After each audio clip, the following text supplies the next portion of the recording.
नमस्कार दोस्तों। स्वागत है आपके अपने YouTube चैनल साकार स्टडी हब के इस ऑनलाइन प्लेटफॉर्म पर। आज हम बात करने वाले हैं शासन प्रणालियों के प्रमुख प्रकार पर। लोकतंत्र पर हम विस्तार से चर्चा करेंगे। तो आज का टॉपिक हमारा रहेगा लोकतंत्र। तो चलते हैं हम लोकतंत्र पे।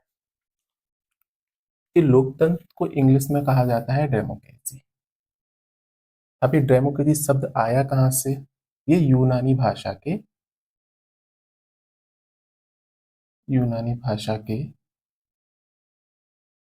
डेमोक्रेशिया शब्द से आया, जिसमें डेमोक्रेशिया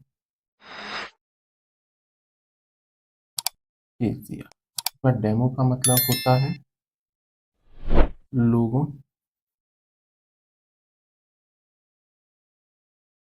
केसिया का मतलब होता है तंत्र या प्रणाली।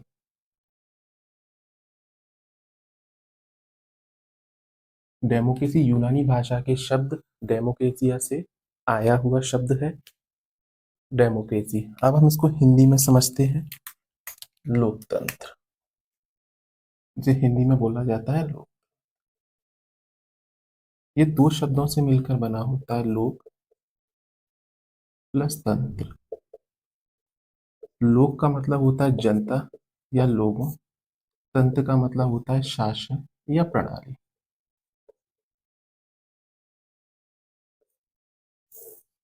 लोकतंत्र क्या होता है? जनता का शासन।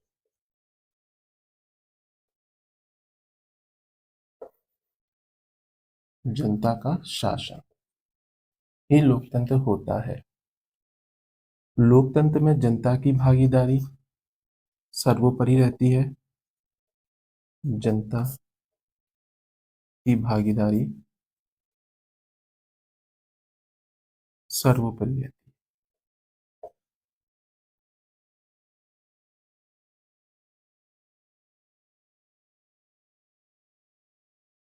लोकतंत्र के बारे में काफी एक प्रसिद्ध कथन कहा है अमेरिका के राष्ट्रपति अब्राहम लिंकन ने। अब्राहम लिंकन कहते हैं लोकतंत्र के बारे में। अब्राहम लिंकन, ये लोकतंत्र क्या है? लोकतंत्र जनता का, जनता के द्वारा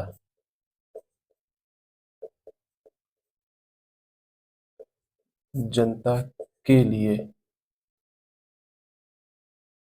शासन ही लोकतंत्र है। अर्थात यहाँ पे भी स्पष्ट होता है कि जनता ही सर्वोपरि है। जनता ही सर्वोपरि।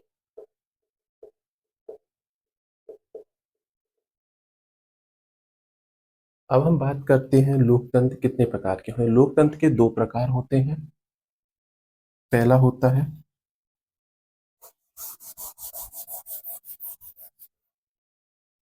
इसके प्रकार दो होते हैं।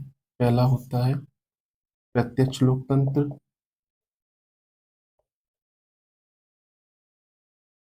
दूसरा होता है अप्रत्यक्ष लोकतंत्र।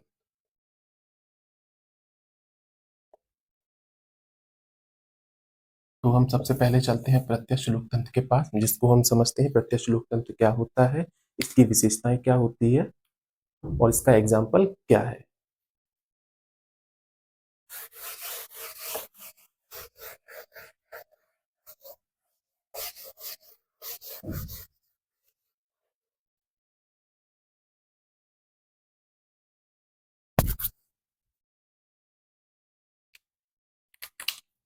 हम देखते हैं प्रत्यक्ष लोकतंत्र। सबसे पहले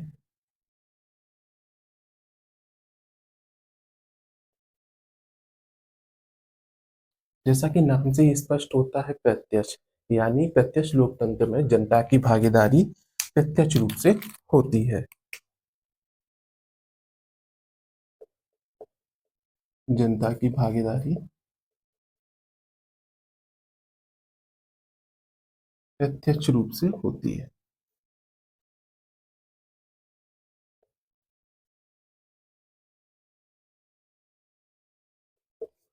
मान लीजिए किसी मुद्दे पर किसी कानून या प्रस्ताव या नीति पर मतभेद होता है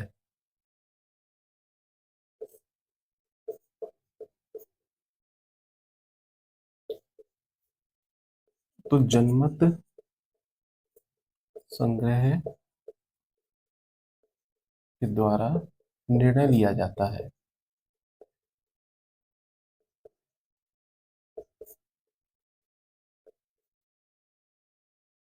ये निर्णय मताधिकार के आधार पर होता है।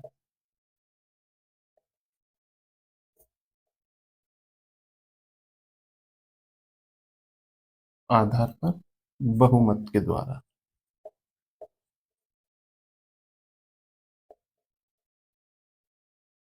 प्रत्यक्ष लोकतंत्र में जनता की भागीदारी प्रत्यक्ष रूप से होती है, अर्थात किसी कानून, प्रस्ताव या नीति पर मतभेद उत्पन्न होता है तो वह जनमत संग्रह के द्वारा निर्णय लिया जाता है, और निर्णय मताधिकार के आधार पर लिया जाता है, जिसमें निर्णय बहुमत के आधार पर होता है, यानी लोग अपने वोट देते हैं। अब हम देखते हैं प्रत्यक्ष लोकतंत्र की विशेषताएं क्या क्या होती हैं।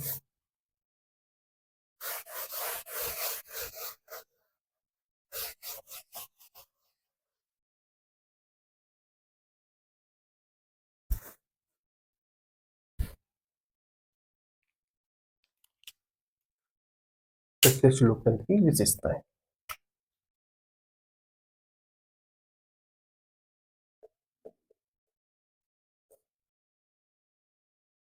पहला होता है जनता की भागीदारी।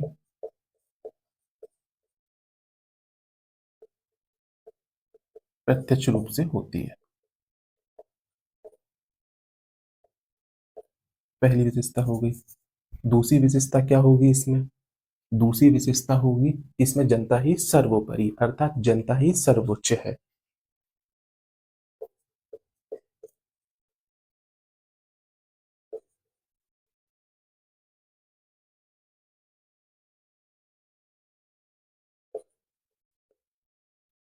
सर्वोच्च होती है। तीसरा विशेषता क्या होता है? तीसरी विशेषता इसमें होगी जनमत संग्रह। एक किसी मुद्दे पर मतभेद उत्पन्न होता है तो जनमत संग्रह किया जाता है। चौथी विशेषता हो जाएगी पहल, यानी अगर नागरिकों को लगता है कि ये कोई कानून हमारे देश के हित के लिए अत्यंत महत्वपूर्ण आवश्यक है तो वहां की जनता पहल कर सकती है। पांचवी विशेषता कि जनता अपने हितों की रक्षा स्वयं करती है।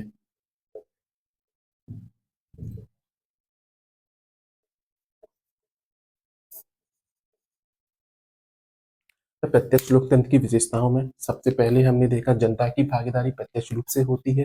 दूसरा है जनता ही सर्वोच्च होती है, जनमत संग्रह। चौथी विशेषता है पहल। पांचवी है जनता अपने हितों की रक्षा स्वयं करती है। तो ये इसकी हो गई विशेषताएं।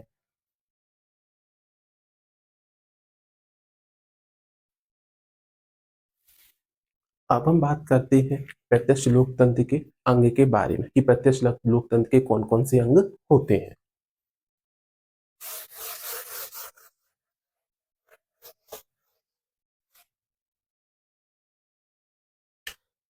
सबसे पहले हम इसका एग्जाम्पल है प्रत्यक्ष लोकतंत्र का स्विट्जरलैंड।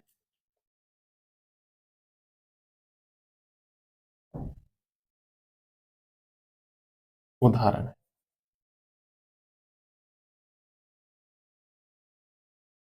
तो अब हम चलते हैं प्रत्यक्ष लोकतंत्र के चार अंग होते हैं। पहला होता है परिप्रेक्ष्य, दूसरा होता है प्रत्यावर्तन, तीसरा होता है जनमत संग्रह, चौथा होता है पहल। अब हम एक एक करके इनको समझते हैं। पहला होता है परिप्रेक्ष्य। इसमें क्या होता है? इसमें किसी कानून, प्रस्ताव या नीति से संबंधित प्रश्न पूछे जाते हैं। प्रस्ताव से संबंधित प्रश्न संबंधित चर्चा एवं प्रश्न पूछे जाते हैं।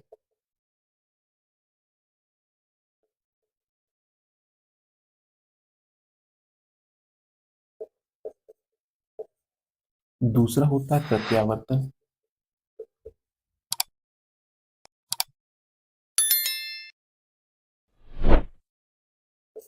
इसे इंग्लिश में बोला जाता है रिकॉल। इसमें क्या होता है, जब कोई प्रतिनिधि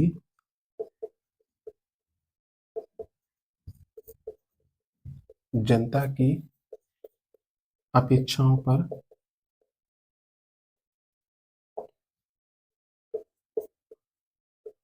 खरा नहीं उतर पाता है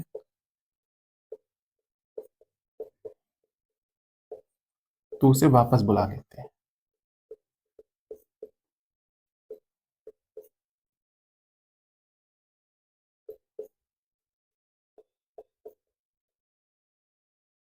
तीसरा आता है जनमत संग्रह।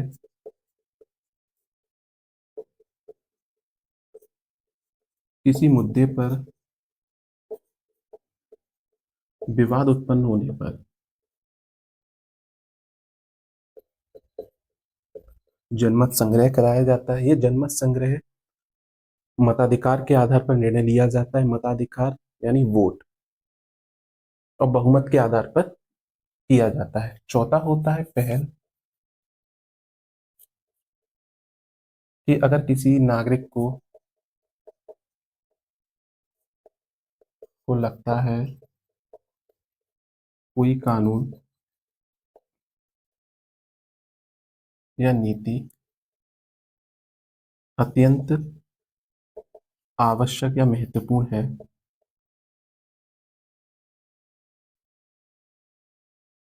तो जनता पहल कर सकती है।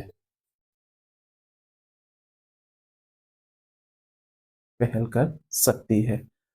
एग्जाम्पल के मान लीजिए कोई पर्यावरण से संबंधित कोई कानून है, वो सही ढंग से कार्य नहीं कर रहे, तो जनता पहल कर सकती है। जो पर्यावरण के जो कानून है पूर्व में बनाए गए वो सही ढंग से काम नहीं कर रहे हैं, तो पर्यावरण से संबंधित हमें कोई दूसरा नीति या कानून लागू करना चाहिए, तो जनता पहल कर सकती है। तो हमने प्रत्यक्ष लोकतंत्र में हमने सबसे पहले हमने लोकतंत्र को समझा कि लोकतंत्र है, उसके बाद फिर हमने लोकतंत्र के प्रकार देखे। प्रत्यक्ष लोकतंत्र में हमने चर्चा की। प्रत्यक्ष लोकतंत्र में हमने विशेषताएं देखी। विशेषताओं के बाद हमने प्रत्यक्ष लोकतंत्र के अंगों पर चर्चा की।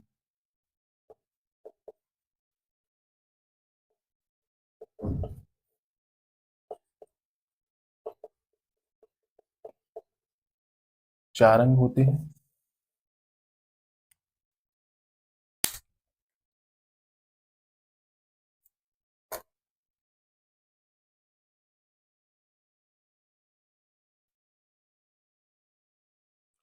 अब हम प्रत्यक्ष लोकतंत्र के बाद अब हम चलते हैं अप्रत्यक्ष लोकतंत्र के प्रकार, जिसे इंग्लिश में बोला जाता है इनडायरेक्ट डेमोक्रेसी।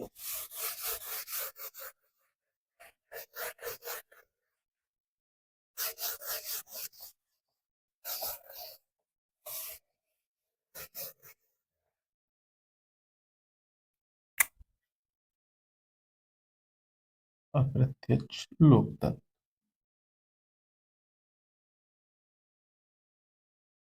जिसे इंग्लिश में बोला जाता है इनडायरेक्ट डेमोक्रेसी। तो अप्रत्यक्ष लोकतंत्र नाम से ही स्पष्ट होता है, इसमें जनता की भागीदारी नहीं होती है। जनता की भागीदारी प्रत्यक्ष रूप से नहीं होती है।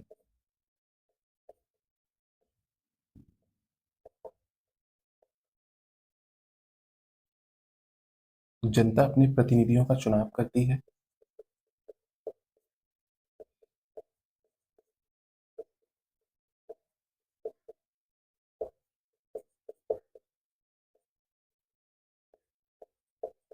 चुनाव या उन्हें चुनती है। ये प्रतिनिधि ही कानून बनाते हैं।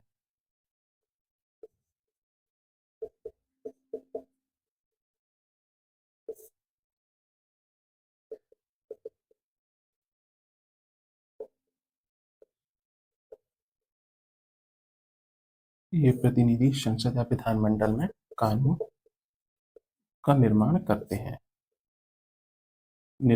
हैं या बनाते हैं। अब हम बात करते हैं अप्रत्यक्ष लोकतंत्र की विशेषताओं के बारे में। तो सबसे पहले इनकी विशेषताओं में आ जाता है विशेषताएं। पहला तो जनता की भागीदारी प्रत्यक्ष रूप से नहीं होती है। जनता की भागीदारी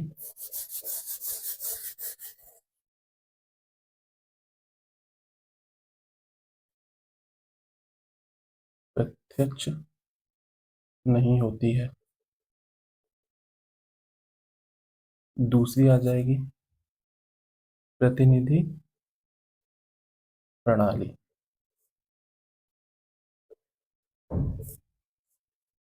जनता अपने प्रतिनिधियों का चुनाव करती है। जनता अपने प्रतिनिधियों का चुनाव करती है।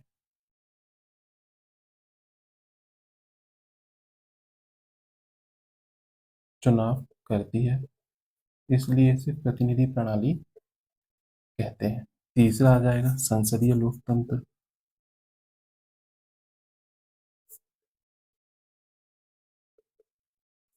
संसदीय लोकतंत्र में कौन आता है? प्रधानमंत्री, मंत्री परिषद।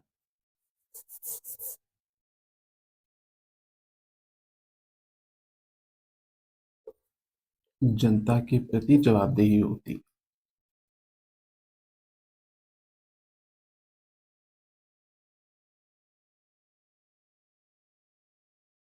चौथा आ जाएगा नीतिगत निर्णय।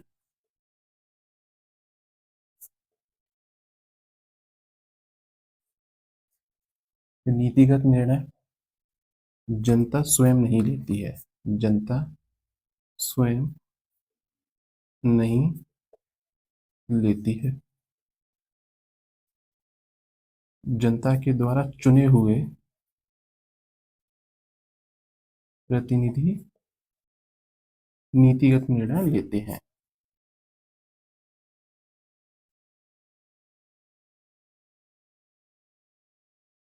नीतिगत निर्णय लेते हैं।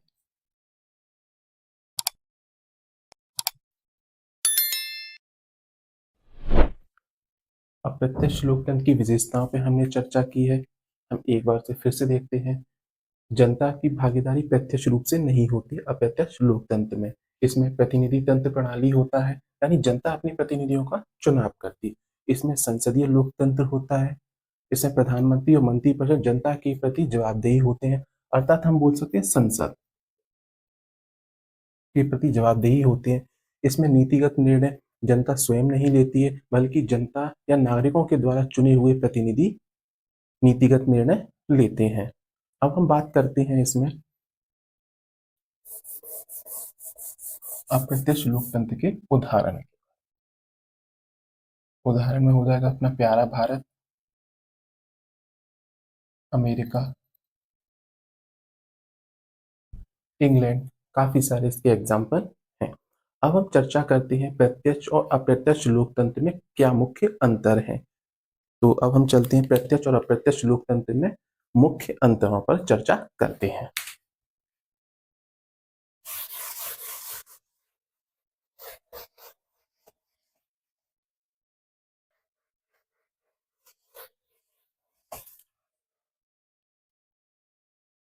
सब इधर आ जाएगा आधार, प्रत्यक्ष लोकतंत्र,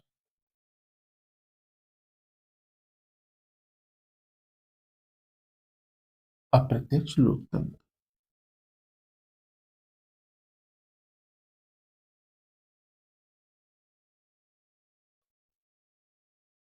अब हम इन पर चर्चा करते हैं, इनके अंतरों पर, इनमें क्या क्या मुख्य मुख्य अंतर होते हैं। तो सबसे पहला आ जाएगा निर्णय प्रक्रिया, निर्णय लेने की प्रक्रिया। प्रत्यक्ष लोकतंत्र में निर्णय कौन लेता है? प्रत्यक्ष लोकतंत्र में निर्णय जनता स्वयं लेती है। अप्रत्यक्ष लोकतंत्र में निर्णय कौन लेता है?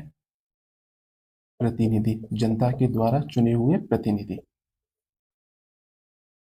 जनता के द्वारा चुने हुए प्रतिनिधि। अब दूसरा इसमें अंतर आता है भागीदारी।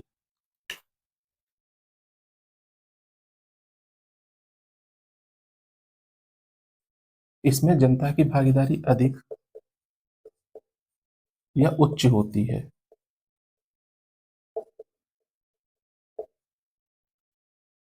अप्रत्यक्ष लोकतंत्र में जनता की भागीदारी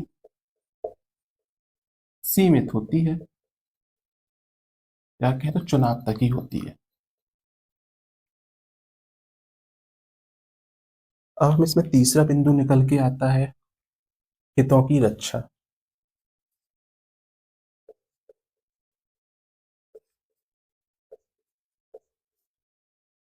प्रत्यक्ष लोकतंत्र में जनता स्वयं करती है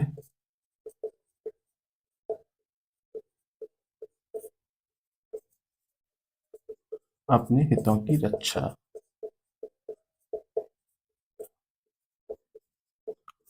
अप्रत्यक्ष लोकतंत्र में हितों की रक्षा प्रतिनिधियों द्वारा की जाती है, के द्वारा जनता के हितों की रक्षा की जाती है।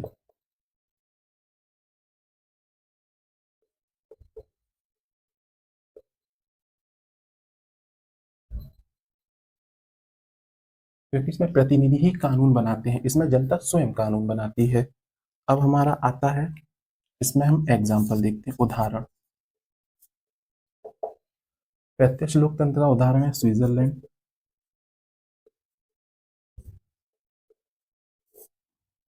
अप्रत्यक्ष लोकतंत्र का उदाहरण है हमारा प्यारा देश भारत, अमेरिका, इंग्लैंड इत्यादि।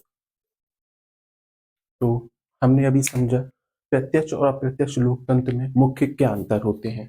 निर्णय लेने की प्रक्रिया में प्रत्यक्ष लोकतंत्र में जनता स्वयं लेती है, जबकि अप्रत्यक्ष लोकतंत्र में प्रतिनिधियों द्वारा निर्णय लिए जाते हैं। भागीदारी में जनता की अधिक होती है, अप्रत्यक्ष लोकतंत्र में सीमित होती है। हितों की रक्षा इसमें जनता स्वयं करती है, वो अपने अकॉर्डिंग कानून नीति का निर्माण करती है। अप्रत्यक्ष लोकतंत्र में प्रतिनिधियों के द्वारा जनता के हितों की रक्षा की जाती है, कोई कानून बनाने के थ्रू, जैसे कोई कानून प्रतिनिधियों के द्वारा बनाया जाता है। उदाहरण स्विट्जरलैंड, भारत, अमेरिका। तो आज के हम इस टॉपिक को हम यहीं विराम देते हैं। आपको ऐसी ही जानकारी प्राप्त करने के लिए आप हमारे चैनल से जुड़िए साकार स्टडी हब के साथ। धन्यवाद।